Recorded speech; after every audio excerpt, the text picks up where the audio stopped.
કેમ છો બેનો? આપણે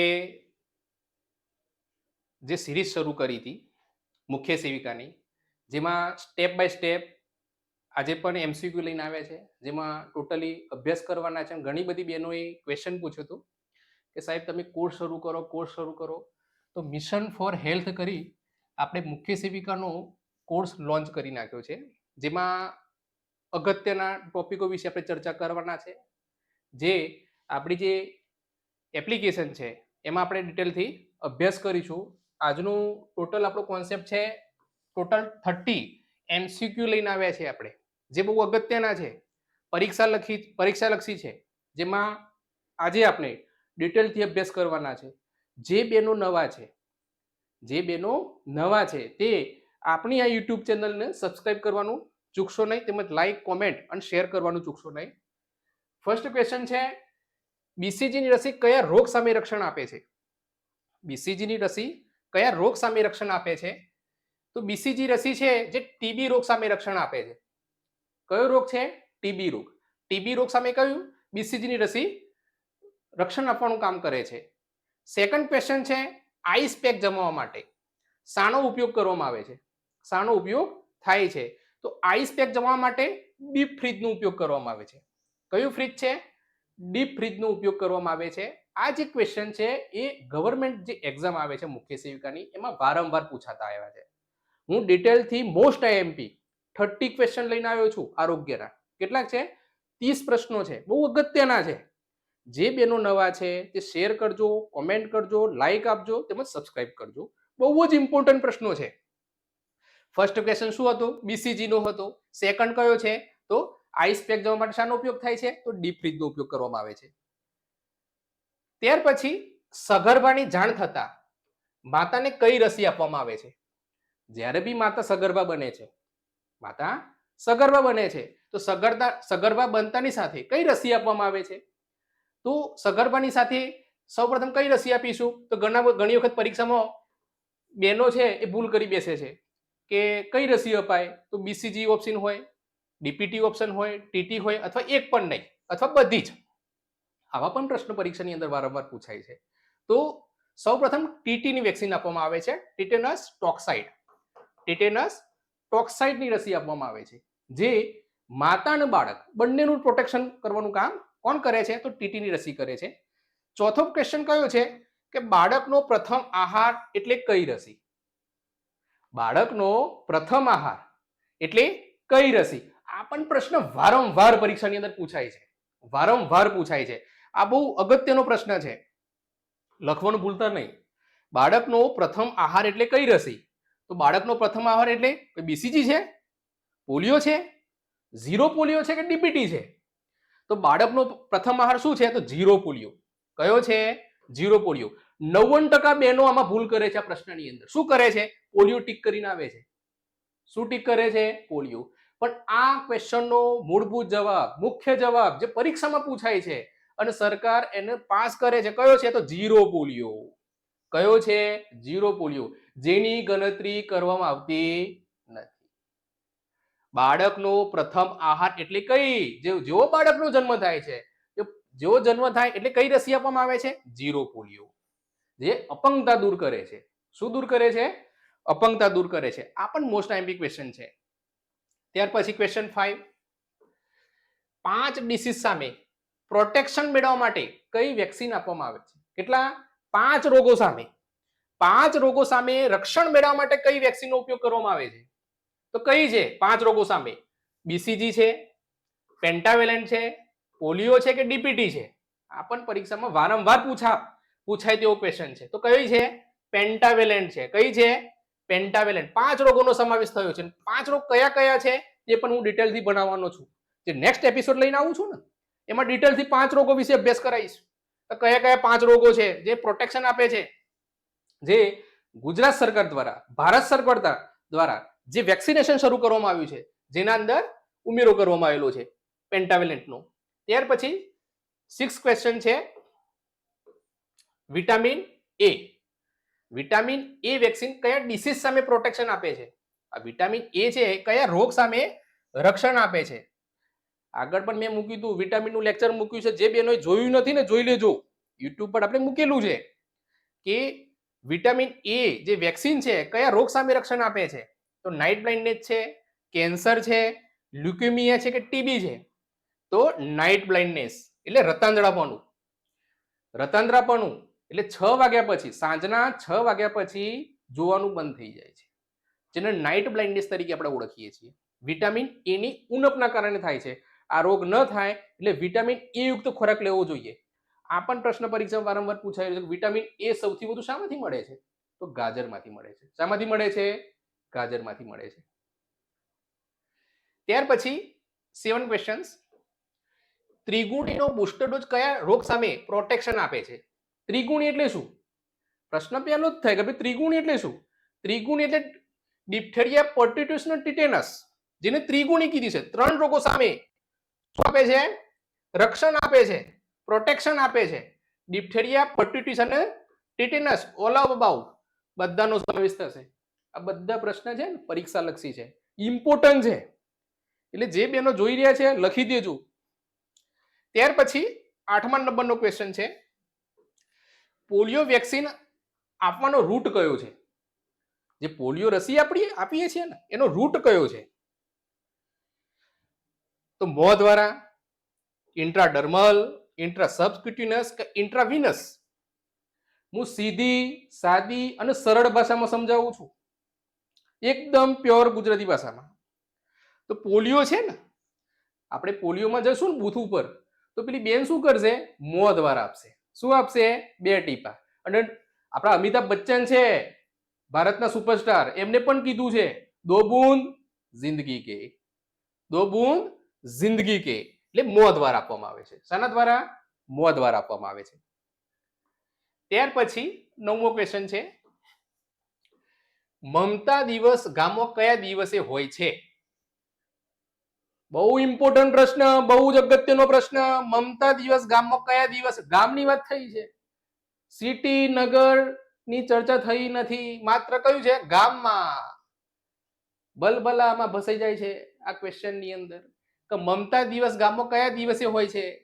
ગામની વાત હોય તો કયો? બુધવાર. કયો દિવસ? બુધવાર. ચાલો આગળ. ત્યાર પછી 10મા નંબરનો ક્વેશ્ચન છે, જન્મતાની સાથે કઈ રસી બાળકને આપવી જોઈએ? જોરદાર પ્રશ્ન, બહુ જ અગત્યનો. જન્મતાની સાથે કઈ રસી બાળકને આપવી જોઈએ?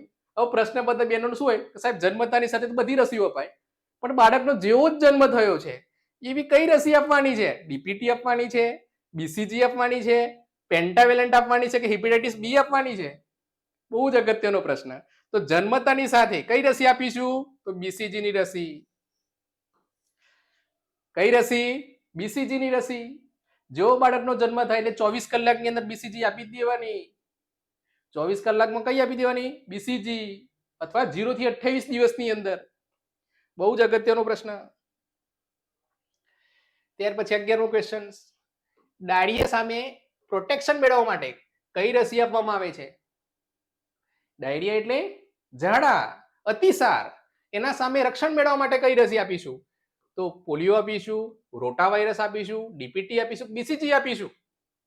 તો કઈ આપવાની છે આપણે? રોટા વાયરસની રસી આપવાની છે. કઈ રસી આપવાની છે? રોટા વાયરસની રસી આપવાની છે. આ જે રોટા વાયરસની રસી છે, આ વાયરસ છે એનું નામ જ રોટા વાયરસ આપ્યું છે, વેક્સિનેશન છે આ, જેના અંદર બાળકને જે અતિસાર થાય છે, અતિસારના કારણે ઇન્ફન્ટ મોર્ટાલિટી રેટ વધી રહ્યો છે, બાળ મૃત્યુદર વધી રહ્યો છે.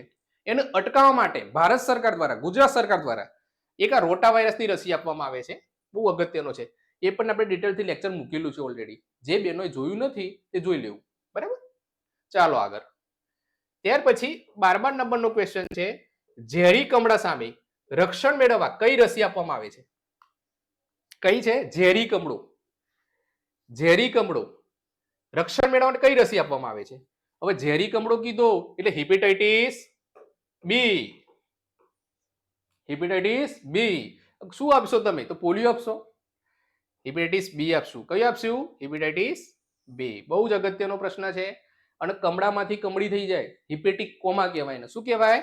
હિપેટિક કોમા થાય. એના કારણે બાળકનું અથવા તો એડલ્ટનું મૃત્યુ પણ થઈ શકે છે. ત્યાર પછી 13મા નંબરનો ક્વેશ્ચન, વેક્સિનેશન પ્રોગ્રામ કેટલા રોગો સામે પ્રોટેક્શન મેળવવા શરૂ કરવામાં આવ્યો? હવે રસીકરણ પ્રોગ્રામ છે ને સૌપ્રથમ શરૂ તો કરવામાં આવ્યો છે, પણ કેટલા રોગો સામે રક્ષણ મેળવવા માટે? 1985માં પ્રોગ્રામ શરૂ કરવામાં આવ્યો રસીકરણ પ્રોગ્રામ, પણ કેટલા રોગો સામે પ્રોટેક્શન મેળવવા માટે? તો 6 પ્રકારના રોગો માટે. કેટલા? 6 પ્રકારના રોગોથી રક્ષણ મેળવવા માટે આ વેક્સિનેશન પ્રોગ્રામ છે એની શરૂઆત કરવામાં આવી. કઈ સાલમાં? 1985 ની અંદર. જો સેકન્ડ ક્વેશ્ચન જ મૂકેલું છે આપણે કે યુનિવર્સલ ઇમ્યુનાઇઝેશન પ્રોગ્રામ. યુનિવર્સલ એટલે વિશ્વનું જે રસીકરણ પ્રોગ્રામ છે વિશ્વ લેવલે, એ કયા વર્ષમાં ભારતની અંદર લાગુ પાડવામાં આવ્યો? 1985 ની અંદર. કઈ સાલના? 1985 ની સાલની અંદર. ત્યાર પછી 15મા નંબરનો ક્વેશ્ચન. આ જે પણ હું ક્વેશ્ચન બનાવું છું મિત્રો બહુ જ અગત્યના છે, બહુ ડિટેલથી અભ્યાસ કરાવીશ ધ્યાનથી, કે જે મિત્રો મારી સાથે અંગત રીતે અભ્યાસ કરવા માંગે છે, જે બહેનો છે તે આ કોર્સ છે મારો એ પરચેસ કરી લેજો. તમારા બધાની રિક્વેસ્ટના કારણે જ મેં લોન્ચ કર્યો છે. તમારા બધાની રિક્વેસ્ટના કારણે જ બહેનોના વારંવાર મારા પર મેસેજ આવતા હતા કે સાહેબ અમારા માટે કંઈક કરો, અમને ઓથેન્ટિક વસ્તુ મળતી નથી, તો ચાલો આપી દઈએ ઓથેન્ટિક વસ્તુ. બરાબર? ચાલો ધ્યાન આપો. વિશ્વ સ્તનપાન સપ્તાહ ક્યારે ઉજવાય છે? વિશ્વ સ્તનપાન સપ્તાહ. ભારત છે ને એમાં તહેવારો ઘણા બધા ઉજવાય છે ભાઈ, તો આ પણ એક તહેવાર બની દીધો. સ્તનપાન સપ્તાહ એક તહેવારની રૂપે મનાવવામાં આવે છે. એક તહેવારની રૂપે મનાવવામાં આવે છે. જુઓ આ રીતના ક્વેશ્ચન પરીક્ષામાં પૂછાય છે. તો દર વર્ષે 1 થી 7 નવેમ્બરમાં, દર વર્ષે 10 થી 16 ઓક્ટોબરમાં, દર વર્ષે 1 થી 7 ઓગસ્ટની અંદર, તો દર વર્ષે 1 થી 7 સપ્ટેમ્બરમાં. બહુ જ અગત્યનો પ્રશ્ન. તો દર વર્ષે 1 થી 7 ઓગસ્ટમાં વિશ્વ સ્તનપાન સપ્તાહ, અથવા એ તહેવાર પણ શબ્દ ઉપયોગ કરી શકાય, તહેવાર. અહીંયા તહેવાર પણ ઉજવી શકાય, લખી શકાય. આ ધ્યાન આપો. દર વર્ષે 1 થી 7 ઓગસ્ટ મહિનાની અંદર. ખ્યાલ પડી ગયો આપને? બહુ જ અગત્યનો પ્રશ્ન છે આ. આ 30 પ્રશ્નો એવા લઈને આવ્યો છું, મોસ્ટ આઈએમપી છે. કેવા છે? Most IMP. આવા ક્વેશ્ચન કોઈ નહીં બનાવે નહીં, મારા તરફથી 100% શ્યોરિટી સાહેબ. ડિટેલથી અભ્યાસ કરાવીશ એક એક પોઈન્ટ પર. ચલો 16મો ક્વેશ્ચન લઈએ. જન્મના પહેલા કલાકમાં સ્તનપાનની શરૂઆત કરવી જોઈએ તેમાં શું હોય છે? બાળકનો જન્મ થઈ ગયો, માતા છે 9 મહિને બાળકને જન્મ આપ્યો, હું આવ્યો, તમે આયા, બધા આવ્યા, આપણે ધ્યાન છે ને? તો સ્તનપાનની જે શરૂઆત કરીએ છીએ એ સ્તનપાનની અંદર શું રહેલું છે મિત્રો? આ પણ પ્રશ્ન વારંવાર પરીક્ષા પૂછાય છે. કેલ્શિયમ છે, કોલેસ્ટ્રોલ છે, કોલિકેલ્સિફેરોલ છે, શું છે? તો કોલેસ્ટ્રોમ છે. હવે બધાનો બેનો પ્રશ્ન થતો હશે કોલેસ્ટ્રોમ એટલે શું? થાય કે ના થાય? કોલેસ્ટ્રોમ એટલે ઘટ, એક પ્રકારનું પ્રવાહી. માતાના દૂધમાં શું છે? એક ઘટ રહેલી છે, એની ઘનતા રહેલી છે, જે બાળકને જેના પ્રોટેક્શન મેળવવા માટે બહુ અગત્યનો ભાગ ભજવે છે. જેમાં શું કહેવાય છે? કોલેસ્ટ્રોમ કહેવામાં આવે છે. શું કહેવામાં આવે છે? કોલેસ્ટ્રોમ. અને આ લખી દેજો, બહુ અગત્યનો છે. જો કોલેસ્ટ્રોમ ને કોલેસ્ટ્રોલ. કોલેસ્ટ્રોલ એટલે સ્થૂળ શરીર કહેવાય, અને કોલેસ્ટ્રોમ એટલે ઘટ. ખ્યાલ પડી ગયો આપને? તો જન્મના પહેલા કલાકમાં સ્તનપાનની શરૂઆત કરવી જોઈએ તેમાં શું હોય છે? કોલેસ્ટ્રોમ. બીજું એક, જન્મના પહેલા તમને ખ્યાલ હશે જે ગળથુથી કરતા હોય છે, તો ગળથુથી કરવી જોઈએ નહીં, જે બાળક માટે નુકસાનકારક છે મિત્રો. આ ધ્યાન આપજો. આ ક્વેશ્ચન બહુ ઇમ્પોર્ટન્ટ છે, લખી દેજો. ત્યાર પછી આગળ 17મા નંબરનો ક્વેશ્ચન. અનાજ કઠોળને રાંધતા વધારાનું રાંધેલું પાણી ફેંકી દેવાથી વિટામિનનો નાશ થાય છે? કયા વિટામિનનો નાશ થાય છે? કયા વિટામિનનો નાશ થાય છે? હવે તમને ખ્યાલ છે, મેં આ ન્યુટ્રિશનનું એક લેક્ચર લઈને આવ્યો છું શોર્ટ ટાઈમની અંદર, ડિટેલથી ન્યુટ્રિશનનું. જે બહેનો મારા જોડે અભ્યાસ કરવા માંગે છે ને, મારી એપ્લિકેશનમાં જોડાઈ જજો. હજી પણ કહું છું, બરાબર? જે ન્યુટ્રિશનનો આપણે કોર્સ કરવાનો છે એમાં આપણે જે જમવાનું બનાવીએ છીએ ઘરમાં, રોટલી તો હોય જ ખાવામાં. રોટલી હોય કે ના હોય? હવે રોટલી હોય તો શું રોટલા પણ હોઈ શકે, ઘઉં બાજરી હોય, જવ હોય, મકાઈ હોય. આ બધામાં શું રહેલું છે મિત્રો? તો થાયામીન રહેલું છે. શું રહેલું છે? થાયામીન. હવે થાયામીનનું કાર્ય શું છે? તો આપણા શરીરમાં ઉર્જા આપવી. શું આપવી? ઉર્જા આપવી. અને જેના શરીરમાં ઉર્જા નથી ને એના હોઠ ફાટી જાય છે. આ બધા એના શું છે? ગેરફાયદા છે. થાયામીન ન હોય શરીરની અંદર તો હોઠ ફાટી જાય, પગની પેઢીઓ ફાટી જાય. તો શું જોઈએ શરીરની અંદર? થાયામીન. તો વધારાનું રાંધેલું પાણી ફેંકી દેવું જોઈએ નહીં. કેમ? કે અંદર શું રહેલું છે? થાયામીન રહેલું છે. શું રહેલું છે? થાયામીન રહેલું છે. બહુ અગત્યનું છે. ચાલો આગળ. 18મા નંબરનો પ્રશ્ન. ડબલ ફોસ્ફેટ સોલ્ટ એટલે શું? જો એટલે શું? Double phosphate salt. સોલ્ટ એટલે મીઠું મિત્રો. હવે મીઠું છે ને મિત્રો એ આયોડિન યુક્ત હોવું જોઈએ. નકર ગોઈટર બહુ ભયંકર ડિસીઝ છે મિત્રો. ગોઈટર નામનો જે રોગ છે ને એ બહુ ભયંકર છે. આ ધ્યાન આપો. તો ધ્યાન આપો. આયોડિન અને સોડિયમ ઉમેરેલું હોય. આયોડિન અને સોડિયમ ઉમેરેલું હોય. બહુ અગત્યનું છે. ધ્યાન આપો. ચાલો આગળ. 19મા નંબરનો પ્રશ્ન. નીચેનામાંથી કયા એન્ટી ન્યુટ્રિશનલ ફેક્ટર છે? બોલો. આટલું જ પૂછાય પરીક્ષાની અંદર. ભૂકા કાઢે કે ના કાઢે? મગજ જ ભરી જાય. કસાલું કઈ રીતના ટીક કરીશું પરીક્ષાની અંદર? મનના વિચારો બદલાઈ જાય તો બેનો કોઈ ગભરાવાની જરૂર નથી. નીચેનામાંથી કયા એન્ટી ન્યુટ્રિશનલ ફેક્ટર છે? જુઓ પ્રશ્ન કેવો? પરીક્ષા આવી જ હોય. ખ્યાલ પડ્યો અમને? પરીક્ષા આવી જ હોય. નીચેનામાંથી કયા એન્ટી ન્યુટ્રિશનલ ફેક્ટર છે? જો વિટામિન એ, ફાઇટેટ, પ્રોટીન, ચરબી. તો મિત્રો વિટામિન એ અલગ છે, પ્રોટીન વસ્તુ અલગ છે, ચરબી વસ્તુ અલગ છે. આમાં શું જવાબ આવશે આનો? ફાઇટેટ. શું? ફાઇટેટ. આ યાદ રાખજો. આ પણ આપણે ડિટેલથી જે નેક્સ્ટ એપિસોડ લઈને આવ્યો છું ને એમાં મૂકીશ. એટલે જે બેનો જોડાયા છે ને એ શેર કરો ખાસ. આ વિડીયોને જેટલો બને એટલો શેર કરો. બરાબર? ચાલો આગળ. 20મા નંબરનો પ્રશ્ન. બાળકોમાં કુપોષણની સમીક્ષા માટેના 3 અગત્યના માપદંડ કયા છે? જોરદાર પ્રશ્ન. જુઓ બાળકોમાં કુપોષણની સમીક્ષા માટેના એનું માપ કાઢવાનું છે બાળકનું. બાળક કેવું છે? હેલ્ધી છે કે નહીં? બાળક તંદુરસ્ત છે કે નહીં? એના 3 અગત્યના માપદંડ કયા છે? આ જોવાના છે. આ શું? આ જોવાના છે. બરોબર? તો શું જોવાનું? પેલું વજન છે, ઊંચાઈ અને બીએમઆર. બીએમઆર તો આવત નહીં મિત્રો. આવું કે સાંભળ્યું જ નથી આપણે. વજન, ઊંચાઈ અને રસી મુકાવું આવું બી નથી સાંભળ્યું. પછી વજન, ઊંચાઈ અને બીએમઆઈ. શું જોવાનું બાળકનું? પેલું વજન જોવાનું. નોર્મલ બાળકનો વજન કેટલો હોય? 2.5 કિલોગ્રામ. તંદુરસ્ત બાળકનું વજન કેટલું હોય? 2.5 થી 3.5 કેજી. બરાબર? ઊંચાઈ કેટલી છે? એની ઊંચાઈ જોવાની. 50 cm છે કે નહીં? આ અગત્યનું છે. બીએમઆઈ એટલે બોડી માસ ઇન્ડેક્સ. બાળકનો અપગર સ્કોર કહેવામાં આવે. તો અપગર સ્કોર કેવો છે? બાળક તંદુરસ્ત છે કે નહીં? તો આનો ઓથેન્ટિક જવાબ છે વજન, ઊંચાઈ અને બીએમઆઈ. શું છે? વજન, ઊંચાઈ અને બીએમઆઈ. આના વિશે પણ હું ડિટેલથી લેક્ચર મૂકવાનો છું. આ બીએમઆઈ વિશે. બીએમઆઈ એટલે શું? આપણી જે એપ્લિકેશનમાં જોડાશે ને હું ડિટેલથી આના વિશે મૂકવાનો છું. ચલો આગળ. 21મા નંબરનો પ્રશ્ન. આંગણવાડીમાં ઉજવાતા અન્નપ્રાશન દિવસના લાભાર્થીઓના સંદર્ભમાં નીચેના વાક્યોની યોગ્યતા તપાસો. અન્નપ્રાશન દિવસ કોના માટે હોય? જે સગર્ભા મહિલાઓ છે, કિશોરી દીકરીઓ છે, આ બધા માટે છે અન્નપ્રાશન દિવસ. બરાબર? તો જુઓ ધ્યાન આપો. 6 થી 9 મહિનાના તમામ બાળકોની તપાસ કરવાની. કેટલા? 6 થી 9 મહિનાના તમામ બાળકોની તપાસ. પછી 6 થી 9 મહિનાના તમામ બાળકોની સંભાળ રાખનારા કુટુંબીજનો અને 9 થી 36 મહિનાના ઓછું વજન ધરાવતા બાળકોની માતાઓ. આ બધાનો સમાવેશ કરવામાં આવે છે. આંગણવાડી વિશે પણ હું ડિટેલથી લેક્ચર મૂક્યું છે મિત્રો. આ તમને ખ્યાલ ના હોય તો કહું. આંગણવાડી માત્ર ને માત્ર કોઈ બધા માટે છે. આંગણવાડી માતાઓ માટે છે, કિશોરો માટે છે, કિશોરીઓ માટે છે, નાના ભૂલકાઓ માટે છે, દાદા દાદી માટે પણ છે. આંગણવાડીમાં બધાનો સમાવેશ થાય છે. હું આ જે ભણાવીશ તે ડિટેલથી અભ્યાસ કરાવીશ. બરાબર? ત્યાર પછી 22મા નંબરનો ક્વેશ્ચન. સહી પોષણ, દેશે રોશન આપેલ વિકલ્પોમાંથી શેને સંબંધિત છે? જોયું? આપી દીધું ને.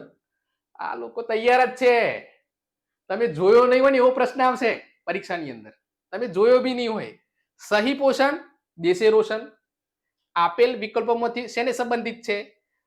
તો મિશન ઇન્દ્રધનુષ આ એક પ્રોગ્રામ છે મિત્રો. મિશન ભગીરથ આ પણ એક પ્રોગ્રામ છે. પોષણ અભિયાન આ પણ શું છે? એક પ્રકારની સંસ્થા છે, એ પણ અભિયાન છે. અને મિશન મંગલમ આનો ઓથેન્ટિક સહી પોષણ એટલે યોગ્ય પોષણ દેશ રોશન. આપણે તંદુરસ્ત થશું, આપણા બાળકો તંદુરસ્ત હશે, આપણી માતાઓ તંદુરસ્ત હશે તો આપણું જીવન કેવું હશે? તંદુરસ્ત રહેશે. એ સંદર્ભે પોષણ અભિયાન શરૂ કરવામાં આવેલું છે. શું શરૂ કરવામાં આવ્યું છે? અને આ પોષણ અભિયાનની અંદર પ્રોટીન, ચરબી, કાર્બોહાઈડ્રેટ, પાણી, વિટામિન્સ, મિનરલ્સ કેટલી માત્રામાં લેવા, કયો આહાર ખાવો તે સંદર્ભે એજ્યુકેશન આપવામાં આવે છે. સહી પોષણ દેશે રોશન, બહુ અગત્યનું છે. ચાલો આગળ 23મા નંબરનો પ્રશ્ન. વિટામિન ડી ની ઉણપથી બાળકોમાં કયો રોગ થાય છે? બહુ જ અગત્યનું. વિટામિન ડી ની ઉણપથી કયો રોગ થાય? તો ભાઈ સુક્તાન થાય. આ જવાબ એનો સુક્તાન જ આવશે. મેરેજમસ થશે, એનિમિયા થશે કે શક્તિ અને પ્રોટીનની ખામી? શું થશે? સુક્તાન. સુક્તાન એટલે આ પાંજરું છે ને, જે પાંજરું આવે એનો વિકાસ વધુ પડતો થઈ જવું, વિટામિન ડી નો વધુ પડતો વિકાસ થઈ જવો એટલે પાંજરું બહાર ઉપસી આવવું, જેનું સુક્તાન રોગ તરીકે આપણે ઓળખીએ છીએ. ચાલો આગળ 24મા નંબરનો પ્રશ્ન. આંગણવાડી કાર્યકર દ્વારા ભરવામાં આવતા ગ્રોથ ચાર્ટ બાળકોની પોષણ સ્થિતિનો કયા સૂચકાંક દર્શાવે છે? જોયું? જોરદાર પ્રશ્ન, બહુ જ અગત્યનો અને વારંવાર પરીક્ષામાં પૂછાય છે જ, અને હું કહું છું આવશે જ. જે બેનો લેક્ચર જોઈ રહ્યા છે ને, આ પ્રશ્ન તો ખાસ લખી જ દેજો. આંગણવાડી કાર્યકર દ્વારા ભરવામાં આવતા ગ્રોથ ચાર્ટ બાળકોની પોષણ સ્થિતિનો કયો સૂચકાંક દર્શાવે છે? બહુ જ અગત્ય. તો ઉંમર પ્રમાણે વજન, ઊંચાઈ પ્રમાણે વજન, વજન પ્રમાણે ઊંચાઈ, ઉંમર પ્રમાણે ઊંચાઈ. તો ઉંમર પ્રમાણે વજન. જેટલું બાળકની ઉંમર છે તે પ્રમાણેની વજન હોવું જોઈએ. ઉંમર પ્રમાણે વજન હોવું જોઈએ. જો ન હોય તો કુપોષણમાં આવશે મિત્રો. યાદ શક્તિ ઓછી થઈ જશે, બાળક માઇક આંગળું પેદા થશે. કેવું? માઇક આંગળું. એટલે ઉંમર પ્રમાણે વજન હોવું જોઈએ. કેવું? ઉંમર પ્રમાણે વજન. ત્યાર પછી 25મા નંબરનો પ્રશ્ન. આંગણવાડીમાં ચાલતું બાળ શક્તિ કેન્દ્ર, જોરદાર, વીસીએનસી કેટલા દિવસનું સત્ર હોય છે? વીસીએનસી આ એક પ્રોગ્રામ છે બહુ મોટો. આ એક મોટો પ્રોગ્રામ છે. બાળ શક્તિ કેન્દ્ર. કેવું કેન્દ્ર? બાળ શક્તિ કેન્દ્ર. જો વીસીએનસી આ પ્રશ્ન પરીક્ષામાં પૂછાય ને તો આંખો બંધ કરી દેવાની. હું બોલું છું એટલે તમારે ડન સમજી લેવાનું. આ પ્રશ્ન પરીક્ષામાં આવે તો ઊંધું ગાલીને 30 દિવસ લખી દેવાના, એટલે 1 મહિનો. 30 દિવસ એટલે 1 મહિનો. આ ટીક કરી દેવાનું 1 મહિનો. કે ભાઈ સાહેબે ભણાવ્યું હતું અમને કે ભાઈ આંગણવાડીમાં ચાલતું બાળ શક્તિ કેન્દ્ર વીસીએનસી કેટલા દિવસનું સત્ર હોય છે? પણ કઈ મનમાં વિચારવાનું જ નહીં. ભાઈ 1 મહિનાનું હોય એટલે કેટલા દિવસ? 30 દિવસનું સત્ર હોય. ખ્યાલ પડી ગયો? ચાલો આગળ 26મા નંબરનો ક્વેશ્ચન. માનવીના મૃત્યુ પછી મૃત્યુનું કારણ જાણવા શરીરના પરીક્ષણ અને વાટકાપને શું કહે છે? જોયું? માનવીના મૃત્યુ પછી, માનવી મરી જાય છે, એનું મૃત્યુનું કારણ જાણવા માટે શરીરના, જેને પીએમ કહેવામાં આવે છે, પોસ્ટમોર્ટમ. શું કહેવામાં આવે? પોસ્ટમોર્ટમ. કઈ ગુનાહિત રીતે મૃત્યુ પામી હોય તો કોણ કરશે? એમબીબીએસ હશે. એની પદવી શું હશે? MBBS, medical officer. એ શું કરશે? સર્જન હશે. શું કરશે? તો એનું વાટકાપ કરશે. એને શું કહેવામાં આવે? ઓટોપ્સી કહેવામાં આવે. શું કહેવામાં આવે? ઓટોપ્સી. ધ્યાન આપો. આપણા મિશન ફોર હેલ્થ ની અંદર મુખ્ય સેવિકા, એમપીડબલ્યુ, એફએડબલ્યુ, સ્ટાફ નર્સ આ બધા કોર્સ લોન્ચ કરી નાખ્યા છે. એમાં જે બેનો એફએડબલ્યુ વાળી છે, જે બેનો મુખ્ય સેવિકા નું સ્ટડી કરવા માંગે છે, તે આપણા કોર્સને જોડાઈ જજો. માત્ર 999 રૂપિયામાં છે કોર્સ. હું પાછળથી જણાવું છું કઈ રીતના તમારે ખરીદવાનો છે કોર્સ. બરાબર? ધ્યાન આપજો. ચાલો આગળ 27 નંબરનો પ્રશ્ન. ફક્ત સ્તનપાન કરતું બાળક 24 કલાકમાં કેટલી વખત પેશાબ કરે તો માનું કે બાળક માતાનું દૂધ પૂરતું છે? જોયું? બાળક બોલવાનું છે, મને ભૂખ લાગી છે, મને જમવાનું આપો. બાળક બોલવાનું નથી. તો ક્યાંથી કઈ રીતે ખબર પડશે કે બાળક સંતુષ્ટ છે, બાળકને યોગ્ય આહાર મળી રહ્યો છે? કેવી રીતે ખબર પડશે? તો એની એક નિશાની છે. શું નિશાની છે? તો બાળક 6 વખત શું કરશે? પેશાબ કરશે. શું કરશે? પેશાબ કરશે. કેટલી વખત? 6 વખત પેશાબ કરે એટલે સમજી લેવું કે બાળક છે એનો આહાર કેવો છે? પૂરતો છે. બાળકનો આહાર કેવો છે? પૂરતો છે. બહુ ઓથેન્ટિક છે. જે બહેનો આપણું આ લેક્ચર જોઈ રહ્યા છે ને, સબસ્ક્રાઇબ કરવાનું ચૂકતા નહીં, સબસ્ક્રાઇબ કરી લેજો આ ચેનલને. ચાલો આગળ. 28 નંબરનો પ્રશ્ન. સંકલિત બાળ વિકાસ યોજનાના મુખ્ય કેટલા હેતુઓ છે? જોયું? આખું જે આંગણવાડી જે બહેનો તૈયારી કરવા જઈ રહી છે ને, એ સંકલિત બાળ વિકાસ યોજનાના મુખ્ય કેટલા હેતુઓ છે? ફક્ત ને ફક્ત 5 હેતુઓ છે. કેટલા હેતુઓમાં કામ કરવાનું છે બહેનોને? 5 હેતુમાં. 5 હેતુમાં કામ કરવાનું છે. એનાથી સવિશેષ છે નહીં. આપણું ફર્સ્ટ લેક્ચર મૂકેલું છે યુટ્યુબ પર, જોઈ લેજો ખ્યાલ ના હોય તો. ચાલો આગળ. 29 નંબરનો પ્રશ્ન. આંગણવાડી કેન્દ્રને હાલમાં કયું નામ આપવામાં આવ્યું છે? આંગણવાડી કેન્દ્ર ખરું. કેટલી વસ્તીઓ હોય આંગણવાડી કેન્દ્ર? કોમેન્ટ આપવાનું ચૂકતા નહીં આ ક્વેશ્ચનને. આંગણવાડી કેન્દ્ર કેટલી વસ્તીઓ હોય? આંગણવાડી કેન્દ્ર છે કેટલી વસ્તીઓ હોય? આ એક ક્વેશ્ચનનો કોમેન્ટમાં જવાબ આપજો. અને નવું નામ શું આપ્યું છે? તો નંદઘર. ભગવાન કૃષ્ણ સાથે સંકળાયેલું નામ છે નંદઘર. ભગવાન કૃષ્ણ સાથે સંકળાયેલું છે. કોણ હતા નંદ? ભગવાન નંદ કોણ હતા? એ પણ કોમેન્ટમાં જવાબ આપજો. નવું નામ શું છે? નંદઘર. ચાલો આગળ. 30મા નંબરનો ક્વેશ્ચન. બાળકના જન્મના કેટલા સમયની અંદર કરેલું વજન જન્મ સમયનું વજન કહેવાય? જોયું? એવો ક્વેશ્ચન છે જોરદાર, અને પરીક્ષાની અંદર વારંવાર પૂછાય અને ખ્યાલ બી ન પડે કે સાહેબ આમાં શું લખવું. 36 કલાક, 48 કલાક, 24 કલાક કે 40 કલાક. બાળકના જન્મના કેટલા સમયની અંદર બાળકનું વજન કરવું? જે વજન કેવું કહેવાય? જન્મ સમયનું વજન કહેવાય. 24 કલાક જવાબ આવશે. કયો આવશે? 24 કલાક. જેટલું પણ આપણે 24 કલાકમાં બાળકને જેટલો અપગ્રેડ સ્કોર કાઢીશું એ બધું કેટલામાં આવશે? 24 કલાકની અંદર. જન્મના 24 કલાકની અંદર. ચાલો આગળ. જુઓ, આપણે નેક્સ્ટ એપિસોડ પાછા મૂકવાના છે પાર્ટ 2 જોવા. તમામ એમસીક્યુ મૂકવાના છે. કેટલા? આ એમસીક્યુ કેટલા છે? 30 બહુ ઇમ્પોર્ટન્ટ ક્વેશ્ચન છે. કેવા છે? ઇમ્પોર્ટન્ટ ક્વેશ્ચન છે મિત્રો. આ ધ્યાન આપો. કેવા છે? બહુ જ અગત્યના પ્રશ્નો છે. બીજા પણ હું અગત્યના પ્રશ્નો મૂકવાનો છું. પણ મારા જોડે જે પર્સનલની અંદર અભ્યાસ કરવા માંગે છે ને, એ એમના માટે મિશન ફોર હેલ્થ, જેમાં મુખ્ય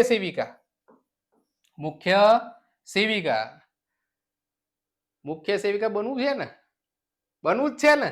તો બનવું હોય ને તો આપણે આ કોર્સ લોન્ચ કરી નાખ્યો છે. આપણી એપ્લિકેશન છે, જે ડિસ્ક્રિપ્શનની અંદર એપ્લિકેશનની લિંક હું આપી દઉં છું. આપણું જે ડિસ્ક્રિપ્શન ખરું ને એના અંદર મેં લિંક આપી દઉં છું. મયંક નાયક નર્સિંગ એકેડેમી મારા નામથી જ આ એપ્લિકેશન છે. બરાબર? એટલે તમે ઓનલાઈન પરચેસ કરી શકો. તેમજ જે મુખ્ય સેવિકા છે, અમારા સાથે આરોગ્યની તમામ ટોપિક વિશે હું ચર્ચા કરીશ. માત્ર કેટલા રૂપિયામાં? 999 રૂપિયામાં. અને આ ઓફર માત્ર 10 દિવસ માટે જ છે. કેટલા દિવસ માટે છે? માત્ર 10 દિવસ માટે. 3 મંથની વેલિડિટી છે. કેટલા મહિનાની? 3 મંથ વેલિડિટી. પણ હું એટલો વિશ્વાસ આપું છું કે મારા આ 3 મંથ આપ્યા પછી તમે પોતે આનંદિત થશો કે સાહેબ નોલેજમાં ભરપૂર વધારો થયો અને ઘણા બધા ક્વેશ્ચન છે જે ડાઉટ હતા મારા, એ સોલ્યુશન થઈ ગયા. બહુ જ અગત્યના પ્રશ્નો છે. તો જે મિત્રો, જે બહેનો જોડાવા માંગે છે, અમારો નંબર છે 63 55 70 36 92. આ ધ્યાન આપો. ઉપર લખું છું 63 55 70 36 92.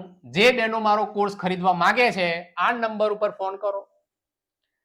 સમયગાળો છે ફોન કરવાનો સવારના 9 થી 5 વાગ્યા સુધીનો. ખ્યાલ પડી ગયો? આ સમયમાં તમે આ કોર્સ પરચેસ કરી શકો છો. તેમજ ઓનલાઈન મારા સાથે વાર્તાલાપ પણ કરી શકો છો. ચલો.